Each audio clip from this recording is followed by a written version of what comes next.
introduction. I'm going to stop sharing right now. Okay, great. And I'm not sure if you want to share your screen, Marion, with the sponsors, but thank you for that wonderful intro. I'm going to also introduce our panelists. We have Yscaira Jimenez, who is the CEO and founder of LaborX, which is the LinkedIn for the linked out. It's a really important organization, also very important, given today's conversation and also what's going on in the world. What Yscaira's company does is they are able to connect underrepresented talent from different kinds of training programs with or people with non-traditional educational backgrounds to opportunities in the technology sector and industry and a number of different jobs. Yscaira is also from the Bronx, which is one of the things I loved about her. I met her at a panel a few years ago. And as a Black woman in tech, as a Latina in tech, it's rare to meet other people who are kind of the same kind of mindset, also from the same kind of background. So it was really great to meet her, and I love the work that she's doing. Magna Sundstrom is a principal at Safire Partners, which is an executive recruiting firm. They're based here in Los Angeles, I believe. And Magna and I work together at Tala, which is a fintech startup that's also based here in Santa Monica and Los Angeles.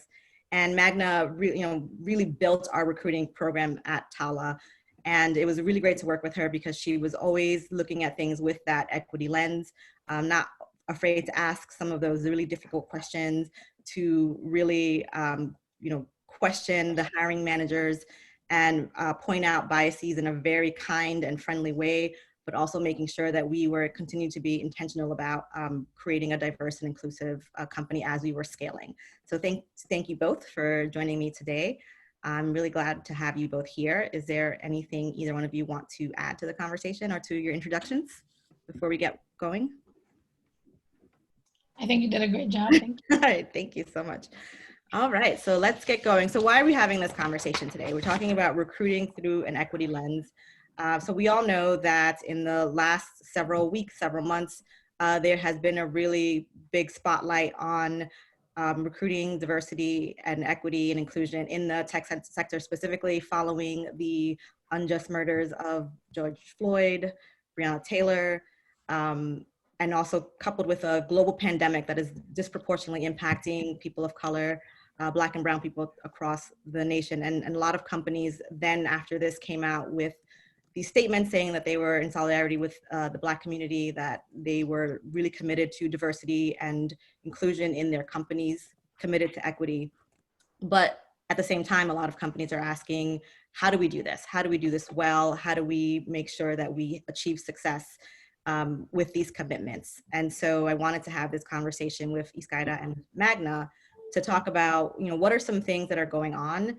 How do we point out what the problem really is? And how do we start building solutions with the understanding that this is not going to happen overnight? And how do we move forward from there? So I'll start with the question for both Yscaira and Magna, and you can both answer this, which is, what does equity mean to you and how do you incorporate that into your day-to-day work?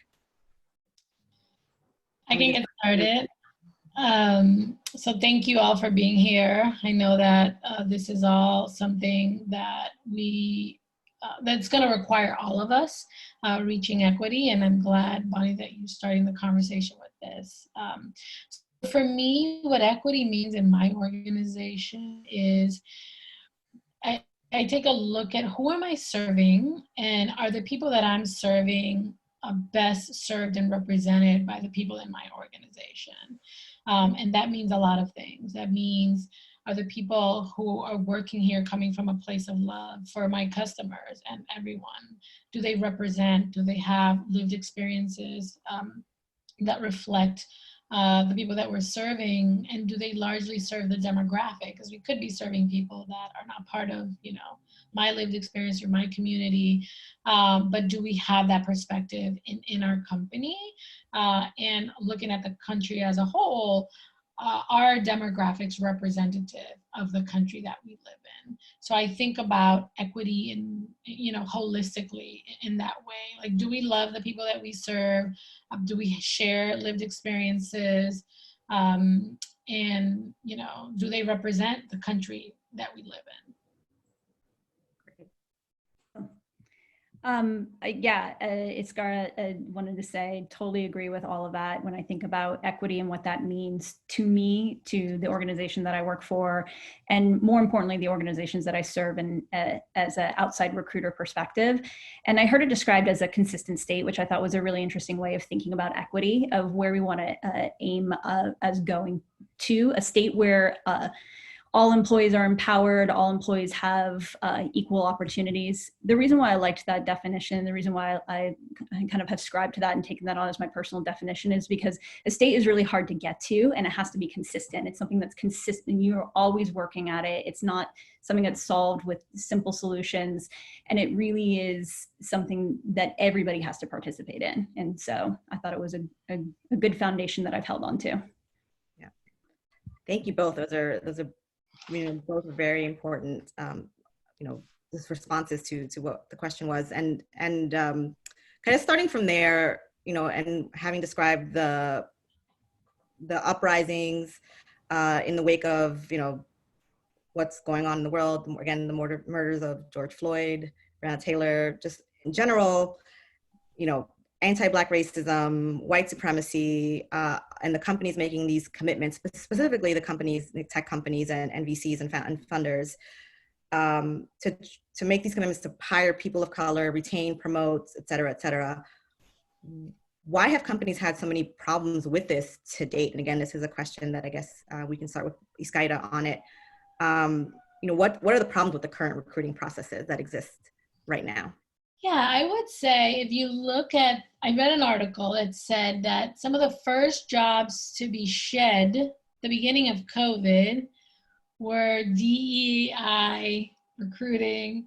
And then when the racial reckoning and like the protests started, then there was a zig, like the pendulum swung the other way. And then some companies were like racing to like hire some of these folks because they couldn't even put their like Black Lives Matter statements together without, without having the talent that they just laid off. So to me, what that means is that this hasn't traditionally been a core priority. I feel like it's a reactive priority for a lot of companies because they get bad press, right? So back 6 years ago when Google published their EOC data, diversity data, and showed what we all knew, that, it's like 1% Black and 2 or 3% Hispanic and, low double digit women, and then the further up you go, those numbers get even lower. Then companies started putting out the data and started hiring more diversity and inclusion, but it was something reactive, and we had one administration that was very pro-inclusion with the Obama administration, and then we had this current administration, which is putting out a different message. So companies then backtrack from all the investments they were making in diversity and inclusion. So the fact that it's something that's been so reactionary, and really, looking to I don't want to say to put good press out because I don't want to put every company in that. I feel like there are companies that, but I feel like as a movement, diversity, equity, and inclusion has been a reactionary issue to the systemic racism in this country. One investor, a potential investor to our company, framed it. He was like, we actually don't have a diversity issue in tech. There are a lot of Asians in tech, right? So it's not just white. We have an exclusion issue in tech, primarily of Black and Latinx people. It was the first time that I had someone reframe that for me. And so I think when you look at it that way, then you have to accept that there's systemic racism in this country. And it wasn't a conversation that a lot of people were comfortable in having or admitting. And so I think that's why, we haven't been able to move the needle to the extent that we would like to, because it's not, we probably until recently in a lot of workplaces, we haven't been ready to you have to accept that we live in a country with racist institutions that then yield a homogenous workforce to even start, chipping away at it. And after that, then you really have to invest. Like, whoever is in charge of diversity, like, needs to be at the same level of every other top executive, needs to be reporting to the CEO, needs to be funded the way, you know, needs to have a P&L, needs to have, you know, KPIs and OKRs, like, needs to have the same level of importance and prioritization that you know, that your revenue generating products have. And so I think for me, those two reasons are the reasons why we haven't been able to get to where we have been until we're seeing, you know, Black life leave in a camera, and like that's what's like, you know, waking up a lot of people that weren't ready to talk and do work. Definitely. Yeah, and I, you know, wholeheartedly agree. I think that there's been sort of this myth of a pipeline problem for a long time, and that's allowed to be a scapegoat, and companies to sort of forgive numbers and not hold themselves accountable to that, and it not being supported by leadership is absolutely, or not been as important as some other, you know, some other priorities within the company, and really elevating that within, you know, within the organization. I think a key challenge too as well with solving recruiting is you have to solve the inclusion problem, right, at the same time. And so you need to be thinking about, what does a path to leadership look like within your organization? What does inclusivity look like within your organization? Especially if you are farther along and you're looking around at your employee population and saying, hey, we're not as diverse as we would like to be. We'd like to bring in some of the different viewpoints. Just bringing in a person of color that can cause challenges, right? And so nobody wants to be that token person who's always looked to anytime a question comes up. And so you really have to solve this problem at both sides of the coin at the same time. And I think so often, I think we've started to have that discussion in the last few years of, you know, when I started recruiting, it was very heavy, like diversity, and now it's diversity and inclusion. And we're starting to talk about it in that same way, but it needs to be addressed on both sides of the coin in order for it to be successful. And I would add equity to that equation too. So to me, equity, I know that was the first question you led with, but in this context, you know, equity means being paid the same, being paid bonuses to retain you the same way, you know, like all of the things that our other peers have access to that we don't, like that needs to be part of that as well. Like, bring me here, make me feel like I belong and I'm wanted, and, you know, and my ideas matter, and compensate me accordingly. Right. I mean, those are such excellent points. I always say, I've been talking to a lot of companies in the last couple of weeks who've kind of leaders at companies asking about their diversity and inclusion and equity, their personnel, their staff, their strategies, right? And one of the things I say, and I think you've both touched on this, is that your DEI strategy is very similar to your product strategy. You're talking about people, right? People who are the, you know, the ecosystem of your business. They are the ones who make it run, they make it function. And you're basically investing in your people, not just, you know, the couple of Black and brown people that you might hire after this, but everyone who exists in your organization. There are probably already systemic issues that are, you know, showing themselves in the workplace, because that's the society that we live in. So how do you take a step back and listen to your employees and get an understanding of what's not working? The hiring, the retaining, the promoting, the compensating is all very important.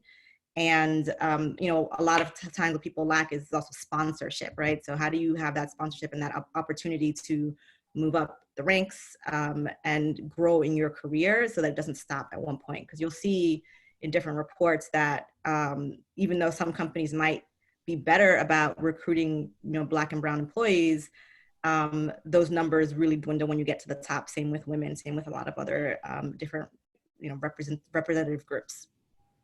So that said, going on to my next question about the pipeline, right? You both have talked about the pipeline, and it's very different at early stage versus kind of that leadership stage. But I want to talk about a little about startup companies, right? Because startup companies, you know, can be really intentional. And to Magna, you and I worked at Tala, we were trying to be very intentional about that diversity, equity, and inclusion from the jump. But then something happens when you start to scale, right? That's when you start seeing things kind of change. Can you talk a little bit about, and maybe Scott, I'll direct this one to you. How does that culture of like VCs and investing and scaling add pressure to these processes and make it hard for entrepreneurs to continue this work? Yeah, I would say I'm putting my entrepreneur hat on now. Thinking, when you set out to start a company, a lot of your success initially is going to depend on how well you know your customer. And you could do a lot of iteration and prototyping and getting stuff out there to get feedback. But until you've landed on do I know my persona really well? And do I really understand this problem? Can you actually then start building a solution to it, right? And I feel like diversity, equity, and inclusion is the same way in that you can't rush it, right? It's like, okay, let's put these goals and let's fill these seats with X% women, X% Black, X% Latinx, and Indigenous, and Pacific Islander, and all the groups that we want to see in our workforce, without first building the internal systems for those folks to come in, and feel included, without revamping the way you hire and your job postings, your interview. And so the culture of VCs is, you're raising money in 18-month tranches, right? So your seed, your A, your B, sometimes those timelines are even shorter, and you're expected to hit all these milestones, usually around revenue and growth.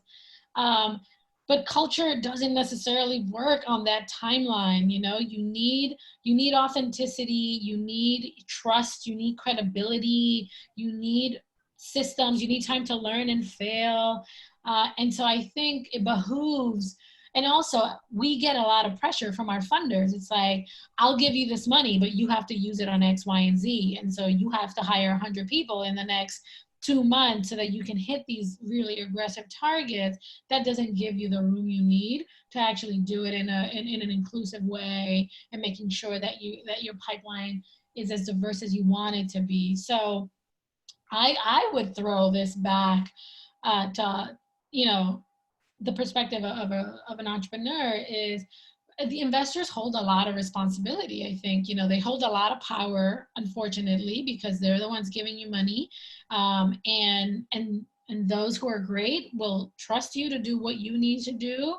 And others who want, who are on your board, or who have, more day-to-day operation, are just focusing on the dollar metrics, or, the head count, not realizing that the right talent can actually help those things move a lot faster. So taking your time and doing it well is not always synonymous with the VC investment culture. So I would also empower all of my founders here to push back on those funders and say, sure, I need to get to this milestone of revenue, but I also need to do this, I need to do this well, and I need to make sure I'm going to hold this job open until we find the right person, and not just, call my friend from business school, or, from undergrad who I know is working at Google, and just have them and poach them to come over here. Yeah. No, and I think to add to that as well is to help VCs understand too, because I think a lot of times we expect that, as entrepreneurs, that VCs have all the answers. And, VCs can come to company or organizations like All Raise, right? Like other, organizations that bring together people in tech and in VC to kind of help open up those conversations, and what can they do?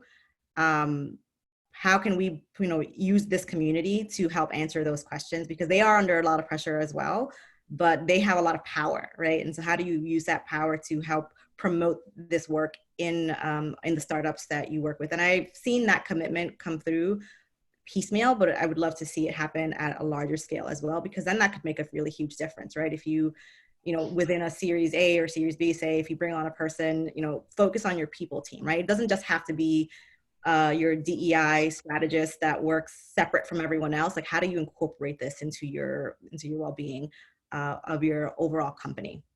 Yeah. Which is crazy. Magna, do you have anything to add there?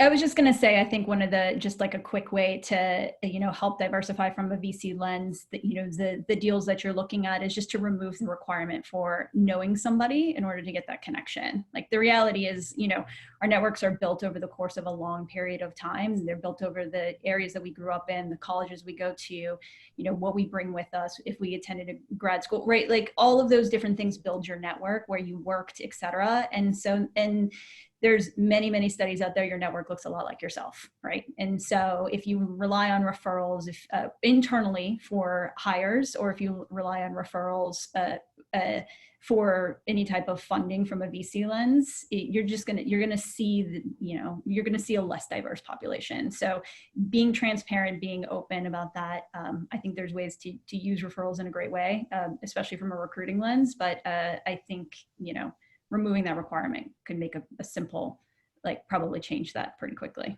Yeah.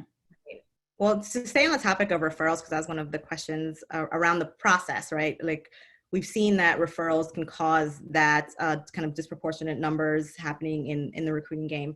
But are there ways, or how can companies use the referral process to turn that around potentially? To be able to bring in more, underrepresented folks into different tech companies? Yeah. My thought around this is just being incredibly intentional about what you're trying to build within the organization. And so by that, I mean, just outright say, incentivize referrals for a diverse pool differently, encourage people to look at their networks differently, ask the people directly in your organization and say, hey, how can we tap into your particular network? Bonnie, I used to do that to you all the time. Like, how do I get to your network? But I think just being really, really intentional and setting expectations and being very, very clear about what you're looking to build. I think there's a hesitancy. Referrals really came out in a recruiting process. The ultimate reason why is, one, it's, supposedly drives good talent, and then two is that it's a cost saving metrics, right? When you are recruiting, you're posting jobs, you have to build an employer brand, you have to hire recruiters, you have to hire all the, these people, and it's really at the end of the day, a lot of companies use it because it's cost savings from a recruiting lens. And so by really still trying to, I think from a business lens, it's always good to, to think about the bottom line, but, try and transition that a little bit and remove maybe cost as the ultimate goal, and think through, but cost and speed, right? And think through this a little bit differently and put some intentionality around it. So. That brings up a really great point around, tapping into different networks and things like that. And one of the big questions that always comes with events like this is, well, where do we go to find that talent? Where can we go? And I know Yscaira, your specific company is really geared around this. So you can talk a little bit about what your expectations are of working with tech companies that are looking to recruit from an organization like yours, and what do they need to be mindful of when recruiting early stage talent? Yeah, so I want to build off of what something Magna said first. So again, putting on my entrepreneur hat, not my business that I'm selling hat, is I think there are a lot of, free, cheap ways where you can think out of the box to find more diverse talent. I think there are a lot of communities and Google groups out there. I think the key there is you need some level of proximity and credibility. And so, if you're not part of a diverse population, this gets exhausting after a certain amount of time, especially if you're the one person that everyone goes to and you're not being paid for it. But, maybe what you can do is, instead of asking that person to do it for you, is, can you give me some ideas? Like, what communities are you a part of where I can post and do this and do that, right? So that's for like my pre-seed folks that have no money and can't invest in any of this because you haven't gotten your first check yet. But for those of you who have raised money, going back to what I said earlier, like this has to be part of your strategy, the way your product is. You have a product roadmap, and you have a sales and marketing roadmap. Like, you need a diversity, equity, and inclusion roadmap. You need to fund it. You need to invest in it. And when you're at that stage, a simple Google, will bring up a bunch of organizations like myself, but first you really need to know what you need, right? Instead of just like, oh, Joe is a great engineer, I want more people like Joe. Well, people don't need to be exactly like Joe to do great work the way Joe does, right? So I would separate it from Joe and think about what skills does Joe have and what does he do really well. Well, he's a great problem solver. Well, what does that mean in the context of this particular job? What does it mean to solve problems as an engineer, as a software engineer, or as a sales development rep, and be really concrete, and what would make it easier for this person to already come in with, right? And do we need that, right? Do we need them to know all these tools and frameworks and languages and, whatever it is? So really do the work there.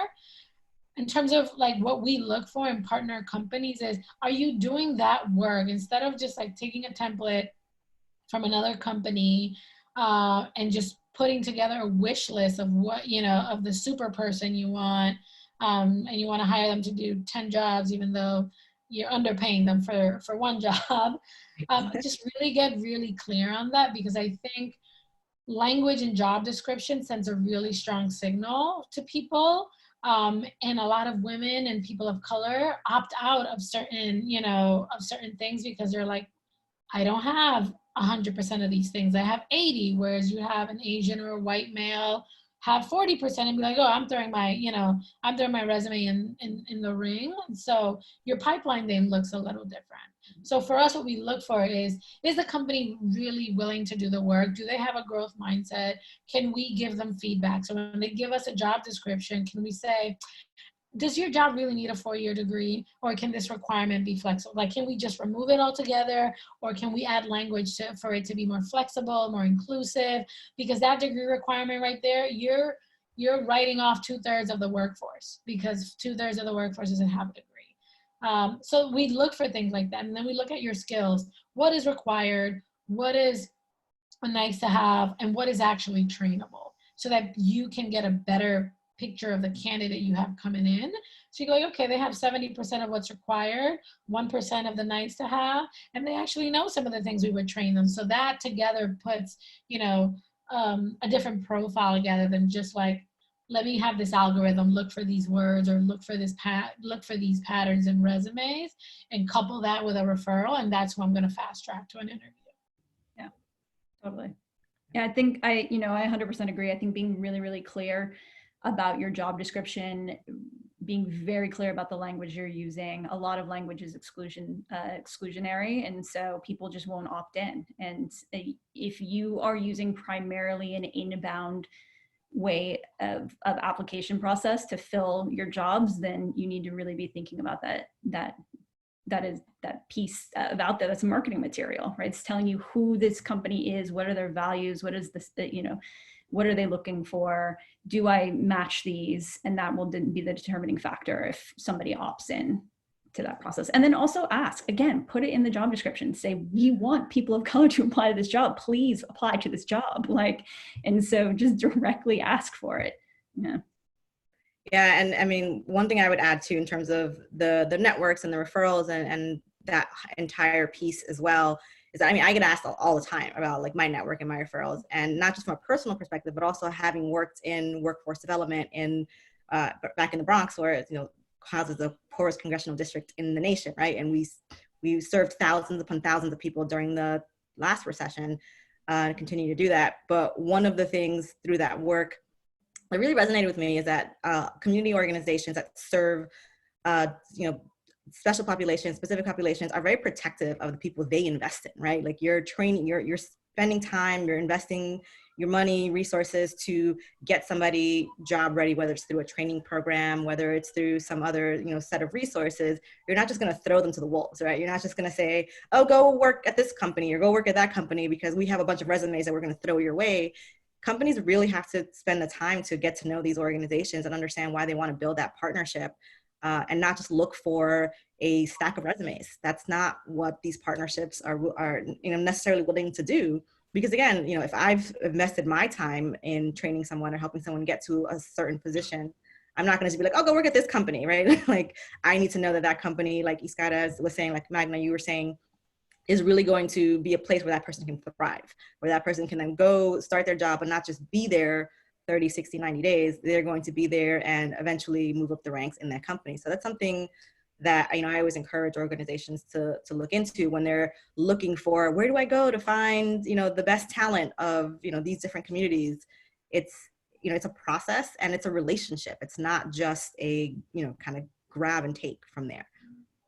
And just like people have reputations, Bonnie, companies have reputations too now, right? Like I hear a lot of like dinner conversations around cancel culture and like, you know, and I'm like, well, yeah, maybe there's more cancel culture. Maybe there's also more transparency and platforms for people to get their stories out.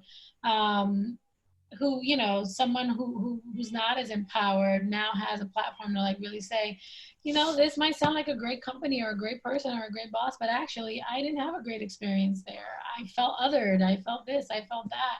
So know that whatever you're building and, you know, whatever's happening day to day in your company, like you are building a reputation and people will talk about that. So be mindful of that and be open to like, I mean, you know, particularly if you're not part of the groups that you're trying to bring in, come in with an open mentality. Like, I don't know all the answers. You know, I might be the best rocket scientist in this particular field, or I might know quantum, whatever it is, but like, know that like, you can surround yourself with other people who you can learn from and can help you build a type of culture that not only works for you, but that works for everyone in your company. All right, so I'll take that, and I want to move on to the next section of our conversation around, which is the interview, right? We talked about this, the kind of sourcing, bringing a few people on a little bit, and the interview is a huge stage of the process, because once you get past the like initial screen and you're able to start having conversations with the recruiter, and you're moving on to the hiring manager, and then you have a whole other set of things that you need to deal with there. So I want to talk a little bit, and I'll kind of direct this to you, Magna. But how does bias show up at the interview stage, and specifically, what does the culture fit interview bring up? Yeah, it's a great question. You know, I think any interview process inherently is going to be biased to some degree, right? We're all looking at something through our own lens, and I think the important part is to be as you know, as diligent as possible to make the process as objective as possible as you can. And so, and by that, I mean being incredibly clear. You know, we talked about this already in the job description, right? What are you looking for? What do you need in order for this person to be hired? And one of the things you'll always hear, you know, anytime you talk about hiring diverse pool of candidates, whether it's, and I see this question from Emma, so whether it's I'm, you know, coaching a client, or whether I'm, you know, was at Tala and working with a hiring manager, I would always get the refrain. It's like, well, I just want to hire the best candidate. I'm like, okay, great. Well, let's figure out what that is. Like, what are the skills? What are the experiences? Because degrees and, you know, companies are not going to be the requirement that I'm going to use as a filtering mechanism for this potential candidate. And so I think, you know, in what, by using this term of, you know, a culture interview or culture fit, I think what, again, similar to sort of the scapegoat of there being a pipeline problem, you can kind of use culture fit as somebody saying, well, I just don't think I'm going to really hang out with this person, and we're not going to jive well, or the concept of, you know, sort of the airport test, I think, as well. I think whenever you hear that, you just have to be really able to ask, well, what do you mean by that? And so I do think there are companies build an organic culture, and there are people who thrive in those cultures and people who don't thrive in those cultures, right?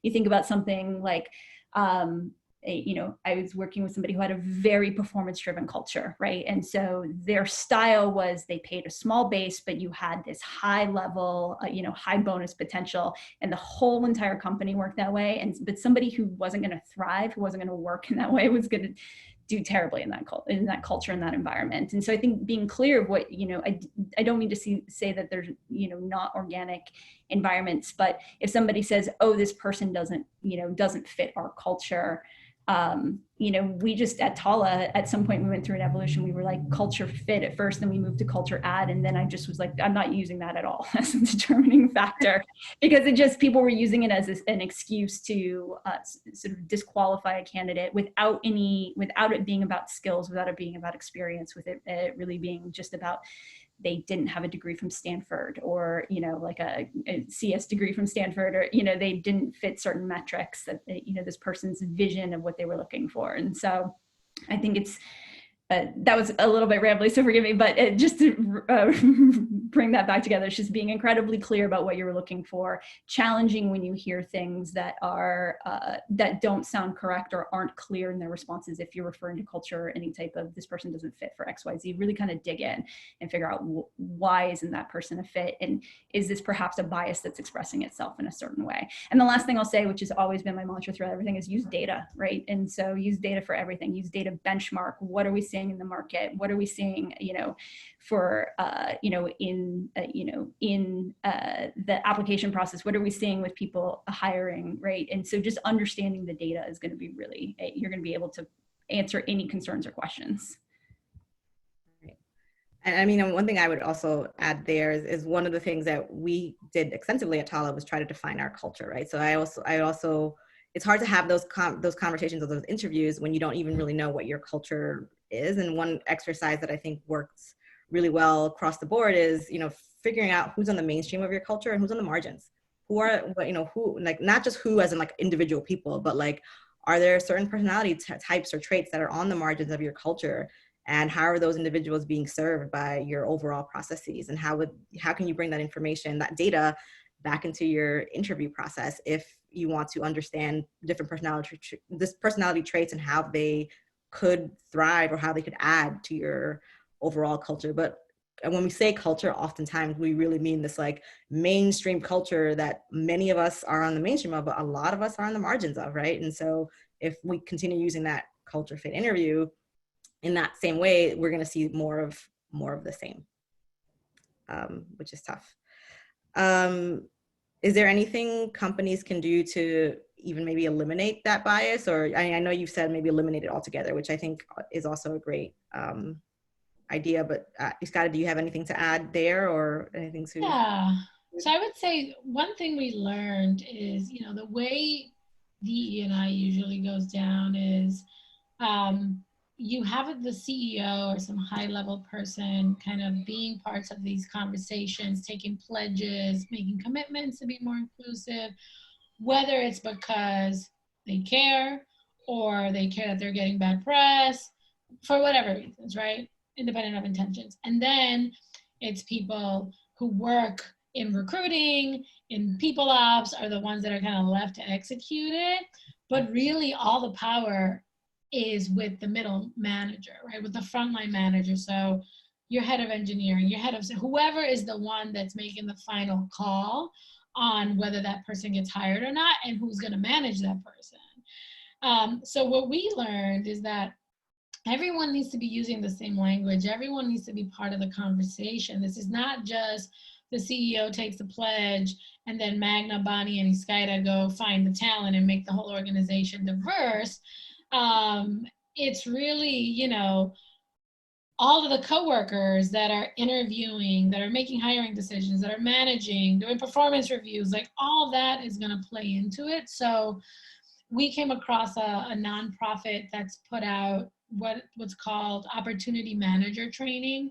So how do you get a cohort within a company of 20 plus people, depending on the size, right? So, but like, how do you get everyone going through the same training, listening to the same language, looking at the same frameworks of what it means to be and then they use the term opportunity employer, to be a more welcoming, inclusive place where people can thrive. People who are not part of the dominant culture can thrive. So for me, I feel like, you know, Magna, even though Bonnie's moderating, I wanted to ask you a question. You know, what happened when you said you wanted to get rid of like culture? Like, how do you take on the hiring manager when they're the ones that have the P&L, the head count, the final say on who gets hired or who gets interviewed? Like, how do you build buy-in, you know, and so this is something that we're looking to partner with this organization that I mentioned. It's like, we almost want to make it a requirement now. It's like, it's not enough that you want to post a job and hire someone. We want to make sure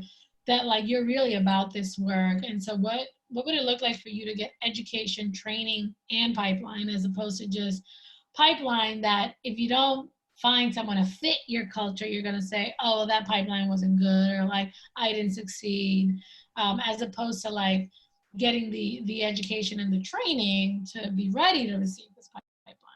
Yeah, it's a great So question. I just want to point that middle manager, frontline manager, who kind of holds a lot of the decision and power, and they're not part of these panels and conversations that we're all having. Definitely, definitely. And that, you know, from an internal recruiter perspective, that was my day-to-day stakeholder, was the hiring manager. It wasn't, you know, I wasn't going to the CEO to, you know, for every hire, right? And so I think, you know, one of the things, and this is a bit of my personality, but, you know, and a bit of sort of, you know, my passion for equity and meritocracy, right? But I would, again, come back to having a very clear idea of who we're looking for. What are the skills? What are the experiences? What are the, you know, how are we assessing this candidate? What are we using?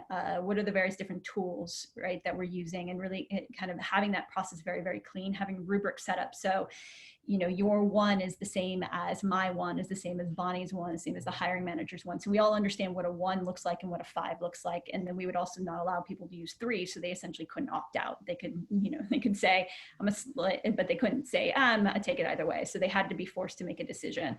And so then you just constantly go back to the skill set and the experience and say, does this person check our boxes? You know, are they getting to, you know, are they not hitting certain skills or experiences that we're assessing for? And if they are, then we need to get into those deeper conversations if the person's still resisting. And what I found more often than not at Tala, one, it was an organization that was broadly committed to equity, right, since day one. And so I had the authority to really challenge the hiring managers, which I know not every recruiter has that you know, sort of backing. And so I had that opportunity. But 2, I found oftentimes it was an initial assumption that could be challenged with the right candidate, right? So one of my stories, we were doing we wanted to do a summer internship program. Our VP of engineering was like, I only want to hire from these 5 engineering schools. And I was like, absolutely not. So I was like, that is not going to be how we do this. And essentially what we got down to, how we ended up finding, you know, working this out, is like, look, let me bring you the first 10 candidates from different schools. And I will make sure that they check your criteria. And I will prove to you these candidates are just as good as not better than the candidates you think you're going to get from these schools that you want to recruit from. And the hiring manager came back to me and said, you know what, you're right. You were right. I was wrong. These candidates are great. We love them. They're fantastic. And they, you know, and so I think kind of being willing to go toe to toe a little bit, I think it's just honestly, which I know is a challenging thing to ask. And so, but a bit of that comes to, you know, organizations empowering recruiters, you know, as you mentioned in the beginning, right? Empowering D&I, right? And saying like, these are the people who are the front lines of your organization. You should look at your recruiting team. If your recruiting team is, you know, and having been at one point and for very long at Tala, the only recruiter, right? If your recruiting team is all white, right? That's going to have a certain lens on the you know, and it's going to bring a certain, you know, a certain perspective. And so I think like you should be thinking about who are the front line and who are talking both internally within the organization, but also externally, right? Who, you know, and help to bring in various different lenses. That was, again, a lot. Yeah. And, you know, I mean, I, for one, can say, you know, we really appreciated that, you know, you challenging, because it's something that I would have done, it's something that the CEO would have done, but, you know, we were not in those conversations day to day. So it was really important to have those, you know, voices represented. And that's ultimately what you want to hire for as you're, you know, as you grow your leadership team, you want people who have those same values and will hold true to those commitments. And sometimes that'll be hard because not everyone will be on the same level in the same way, but we can all get there if we work together. But it takes time, like we've already talked about on this, you know, in this conversation, right? It's not going to happen overnight, and we have to be willing to get there. So, you know, kind of trying to keep it going to the next thing, and you both have already talked about this quite a bit, but in trying to create these new processes, try to make them more equitable, more inclusive, what are some of the misconceptions or pitfalls that companies should watch out for? So I'm going to build from that story that Magna shared. I would say, you know, like she said, if you can afford it, and not all of us can, like, you know, go toe to toe with them. But I would be bolder and say, why do we even need degrees? You know, like, colleges are not even training enough engine. Like, if every company hired every single graduate computer science, you would still not have enough engineers. And so if this is going to be a constraint to our growth, if you only want to do things with certain limitations that have been proven to be flawed proxies, like imperfect, sure, the reason that people who graduate from Stanford do well has very little to do with Stanford. Like, a lot of it has to do with a bunch of privilege that comes before they even get into Stanford. So for me, you know, one of the things I'm on a mission to try and get companies to ban the degree, you know, the way you ban the box. Yeah. I think there are very few occupations, and they exist, where having a degree is a requirement for that person. You're basically saying that that person can't teach themselves, can't learn on the job, can't learn from, you know, from a peer, and the only way to learn something is in school. So that's one thing. I also think you're really constraining yourself and the way you grow.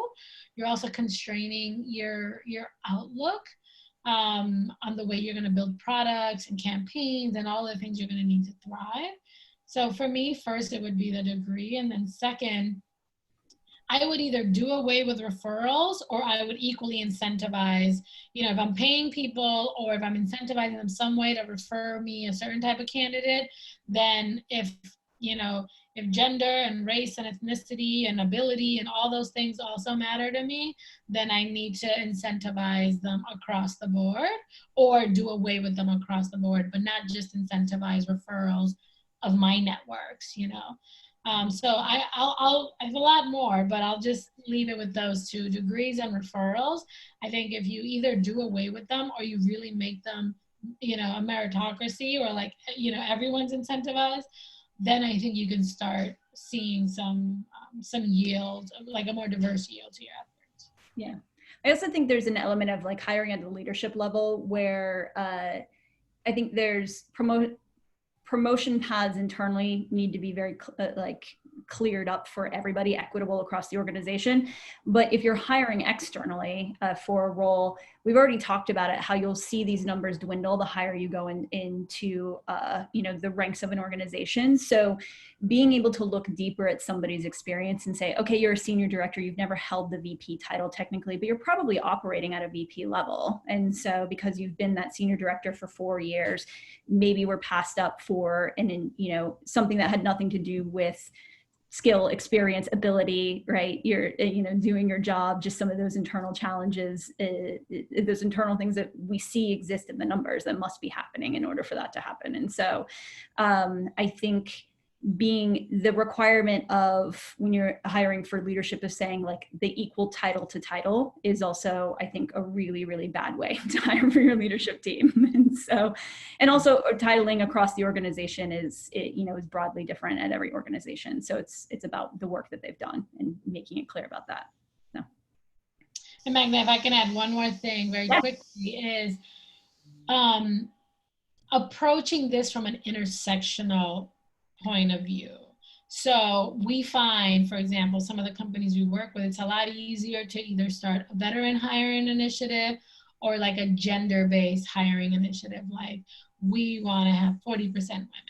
And so it's easier to get support for that than saying we want 40% Black and brown or underrepresented folks. Like, people immediately start talking, well, quotas are illegal and like we can't, they'll use that. And so what I would invite people to do is, if you're gonna do this work, put in the work initially to really think about all the levels of intersectionality of this work, right? So not only just of like demographic and identity, but also, you know, at every level, like at entry level, at, you know, at mid-level, senior level, just really, and, you know, and I think there's probably even some work to do on like, what is intersectionality and what does that even mean?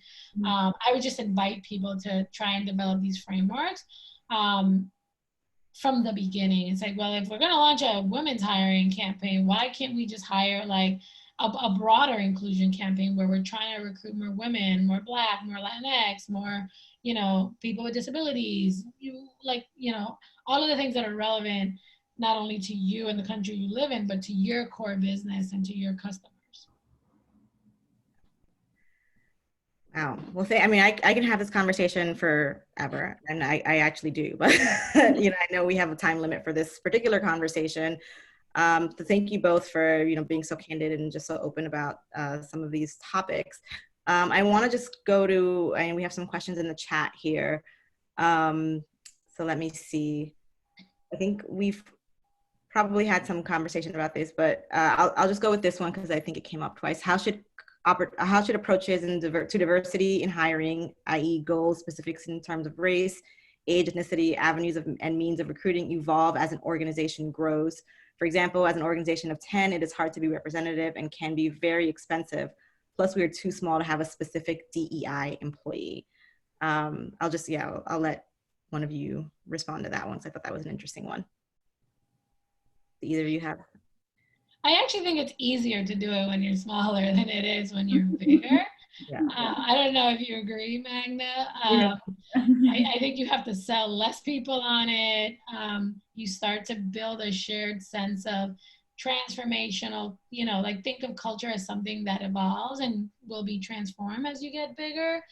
And you don't need to pay, like, you know, you don't need a DEI person if you're 10 people, but the CEO or whoever is doing the recruiting is in essence that person. So, you know, a lot of the lessons that we talk about, you could be a DEI, you could put your DEI hat on as you build out the first 10, 20, 30 people until it makes sense to hire a professional.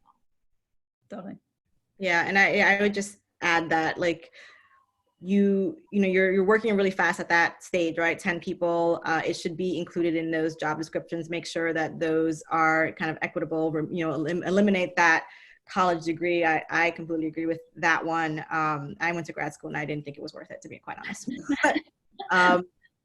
But you know, those things that kind of relook at those from that point, and then once you start growing, you kind of be ingrained into how you operate moving forward. And when you start having, you know, building a people team, building a DEI team, building your leadership team, that information will be ingrained. Because again, I also think one of the pitfalls of having a DEI person is that everything falls on that person. And really, like it has been said before, it is everybody's job. It is everybody's, you know, responsibility on the leadership team in your company to be looking at things from that lens. So it can kind of lose its focus if you're just expecting this one person who's probably underpaid to do all of this work for your organization, right? So look at it that way. How can everyone, you know, at 10 people be involved in this work?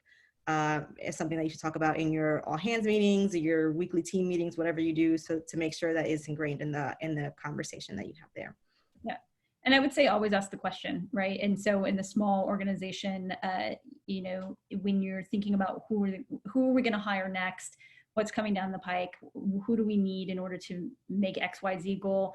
It's just anytime you're talking about a role, just say like, is diversity important in this role? And if somebody says no, then that's a, you know, conversation that you need to have, and hopefully that's not the response you get. But more often than not, you'll hear somebody say yes, or they'll say, well, you know, I'm not sure, and then you have it's a point to educate internally within the organization. So, and I know that's much broader than 10 people. There's also a ton of thinking through your employer brand, right? Where are you posting your jobs? There's a ton of job boards out there that are you know, not as expensive or cheap or free ways to get your job description out into different communities that aren't necessarily the Indeeds or the LinkedIns of the world. Yeah, there are definitely a ton of Google groups that exist out there too that can be useful. All right, so I know that we're at time, so Marion, I'm going to hand it back over to you, but thank you so much, Magna and Yscaira, for joining us in this conversation today. And hopefully we'll be able to stay in touch with all Rays and keep having this conversation. Maybe a part 2 at some point, because I feel like the conversation's not over. Oh, you're on mute. Marion, you're on mute. Oh. Thank you, Bonnie. Thank you, everyone. Thank you to our panelists, Bonnie, for leading such a rich conversation around the issues that we're seeing today and what we can do tomorrow to really start making some changes within our organizations. I know Ashley just asked a couple of questions there on the Google groups. We will definitely get back to you. But it's 12 o'clock. Thank you all for joining us today. Really appreciate it. We will be sending out a survey, feedback survey within the next 10 minutes. If you could please give us your feedback. We'd love to hear, love to know if you would love to have another conversation around these topics. And if you do, just let us know and we'll definitely talk more about what that will look like in next steps. So thank you again all, and have a great afternoon or evening, depending on where you're at. All right, take care. All right, thank you. Have a good one.